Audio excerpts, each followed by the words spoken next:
Mado. Ai jiya fa na fa sha wahala. Allah wallahi na sha wahala. Ba mun rabu da kai ina jin yunwa ba. Gaskiya an yi haka ne. Ina shan loko.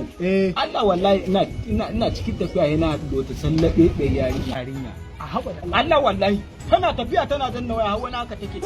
tana yanga. Kai idan na sallallaba ne kwantan bauna. Kai ji kake wuf na fusge waya. Kace ka kwace. Allah Ai kawai yanzu abin da ya kamata daga nan ya jawala. Allah ko. Kawai a ja shi da ka. Kawai shi ne magana. Gaskiya to ka bari sai an jima mun ne. Sai mu je mu da waya. Wannan shi ne mafi abin da ya Inda mun ba a sama mutumi na. Ayo har da kwai. Ce fa Allah mutum Allah wallahi. Ka ta ce. Ke hanke ki. Ta ai na ga ma. Ai hanke ki. Assalamu alaikum. Amin wa alaikum. Da Allah tambaya miki. Allah ya sa mun sani. Mano muke nema. Billahi allazi la ilaha illa huwa bai ranka ya dade baya nan. Wani na za mu same shi. Nan gari ya hana ƙarya dai. Yanzu na ganshi a shagon mulami aski. Mara haka je ana kiran ka. Kai waye mado?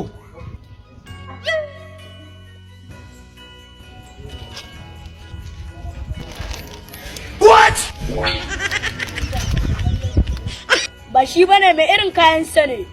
Okay, ba da mu.